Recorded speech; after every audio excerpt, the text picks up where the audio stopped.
Welcome in. It's the B1G Rewind Show here on Talking 10 TV. Talking10.com publisher Andy Coppins with you each and every week, breaking down the best, the worst, and what we took away from the week that was in Big Ten football. This week is week 3 in the books, and well, a mediocre at best scheduling effort. What did we take away? Well, let's just dive right into the mix.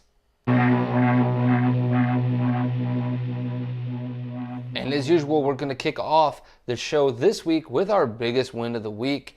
And that award goes to a supposed doormat of the Big Ten going into the season for a second week in a row. Last week it was Illinois, and well, they laid a goose egg. More on that later. But this week it's the Purdue Boilermakers. They are one of two Big Ten teams to really go on the road and test themselves this week.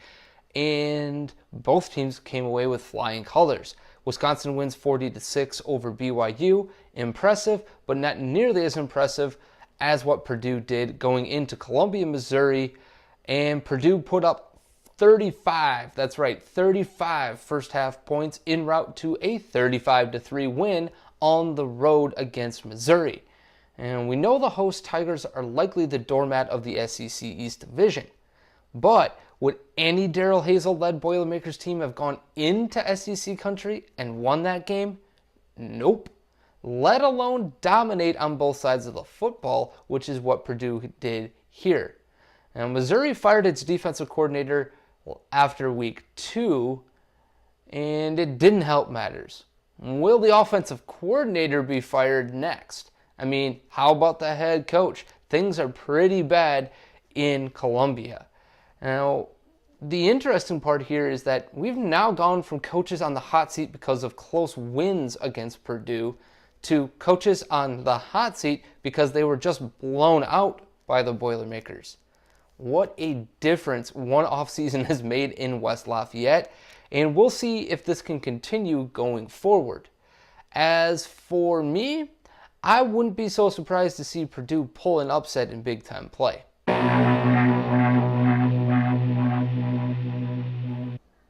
Worst loss?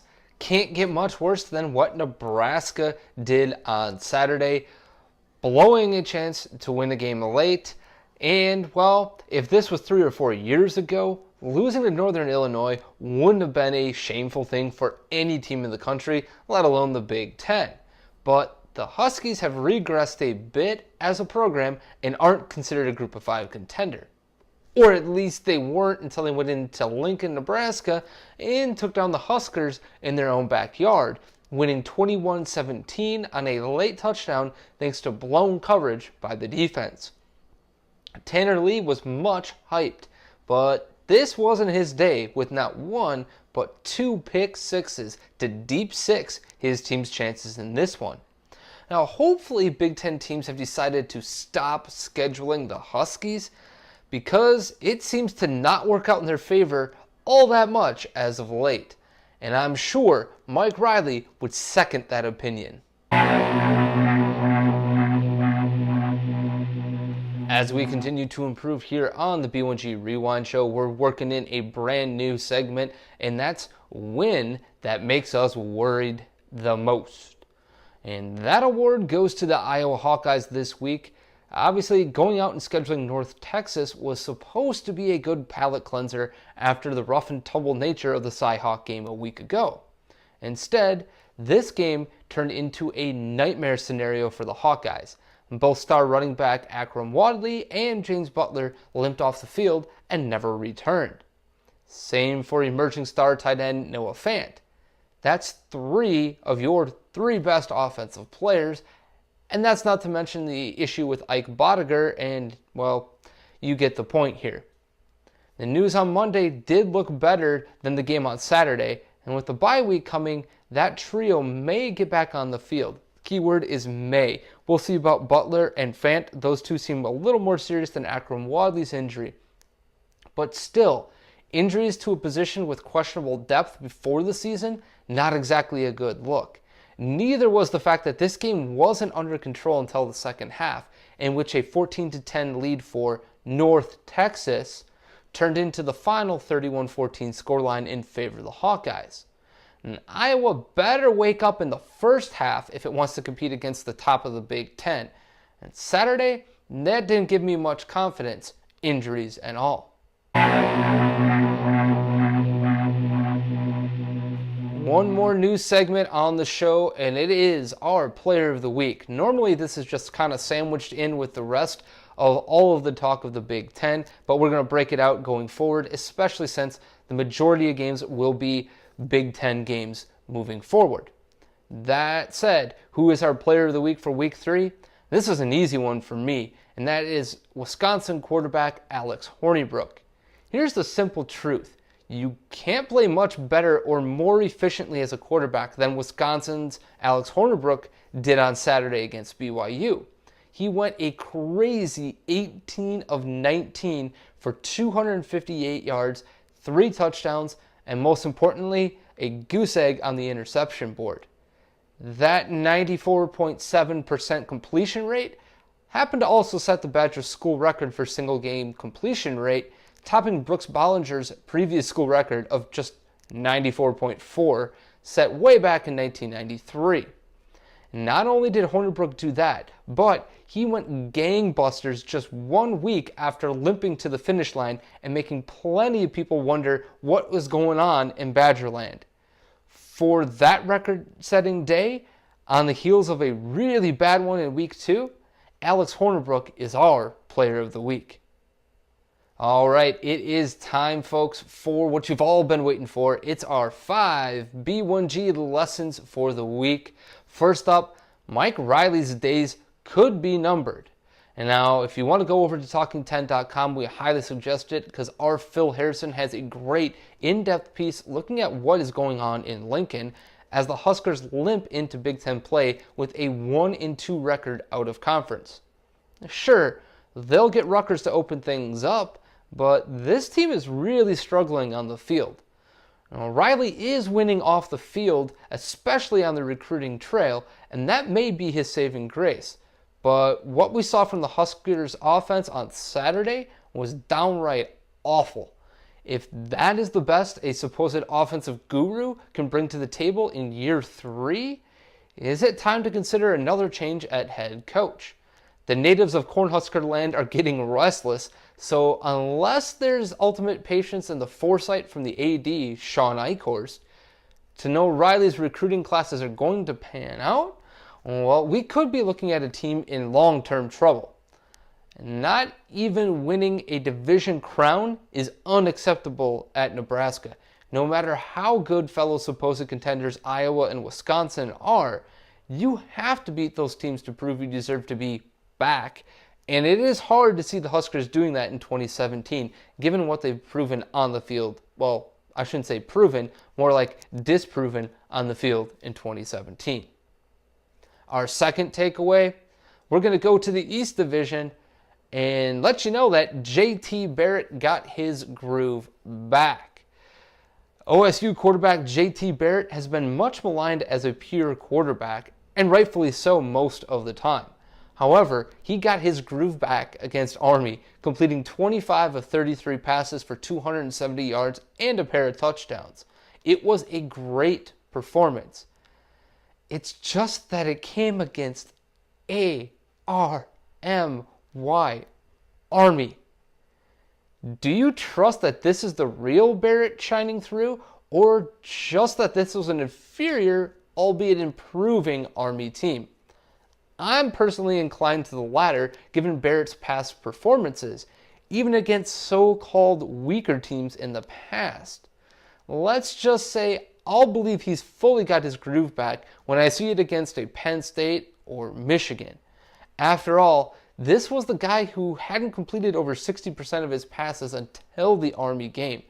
So let's see what kind of consistency develops before jumping back on the bandwagon in Columbus. My third takeaway, Penn State's defense should be getting more pub.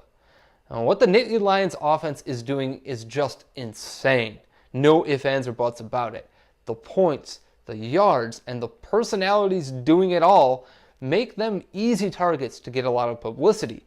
But for me, the real story through the first 3 weeks of the season has been Penn State's marked improvement on the defensive side of the ball. On Saturday, Penn State blanked its second opponent in the first 3 games of the season, beating Georgia State 56-0. Now, sure, the Panthers aren't exactly the best of the Sun Belt, let alone a Big Ten contender, but this PSU defense has been right up there with the Badgers for the top group in the Big Ten so far this season. You just wouldn't know it by all the talk about the Nittany Lions. Just to hammer this point home, Penn State's defense has just allowed 14 points in 3 games, with those points coming against rival Pitt in Week 2. Penn State leads the Big Ten in scoring defense, hasn't given up a passing touchdown yet this season, and are allowing just 3.4 yards per play to opponents, according to CFBstats.com. We'll see if that saltiness can continue in Big Ten play, but at least Penn State is showing it won't be needing to get into offensive shootouts time and again this season. That's a huge step in the right direction towards repeating as Big Ten champs. Number 4 on our 5 B1G lessons. Well, it's very simple. It's Wisconsin's offense is rounding out thanks to youthful infusion.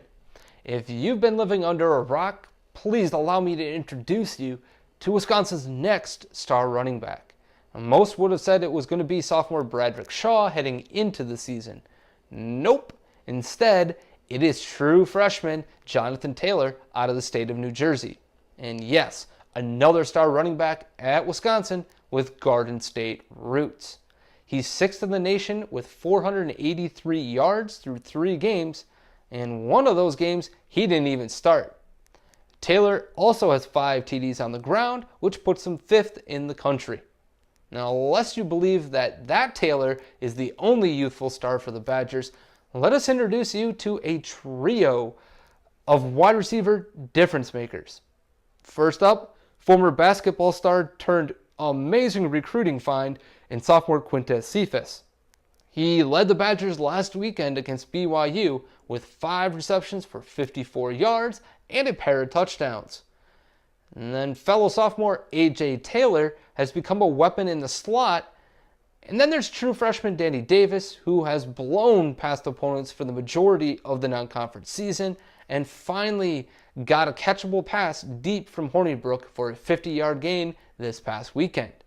And now what the Badgers offense put on film against BYU definitely should be scaring opponents. They can thank young contributors for almost all of it, senior tight end Troy Fumagalli aside. And 5th and finally on our list of 5 B1G lessons, well, I think we can add DTI to the list. Last week it was DTN, don't trust Northwestern. This weekend it's don't trust Illinois. At some point in time, the "we're so young" talk from the Illinois media has got to stop being an excuse. Now sure, youth will lead to inconsistent play, but there's little doubt that this team took a major step backwards on Friday night against USF. After dispatching the favorite Western Kentucky Hilltoppers in Week 2 with a large contingent of freshmen in the fold, that same group showed it's miles from being a competitive Big Ten team by getting rolled by the Bulls.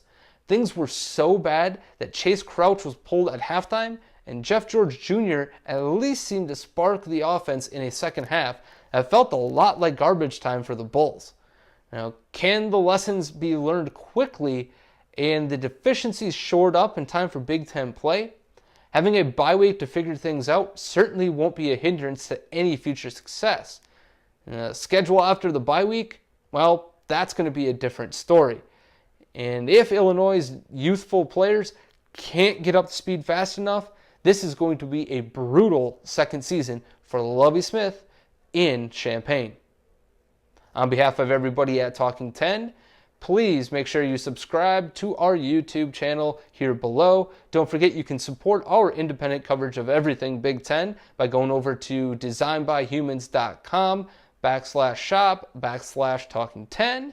And you can find the link below for all of those things. Proceeds go right directly back into all of our coverage, making our website as fast as possible, as good as possible, and for us to hire more writers. So, each and every one of you have a great rest of your week. Hopefully you enjoyed this edition of the B1G Rewind. Please leave your comments and concerns and questions below. Have a great one, and keep on living the B1G life.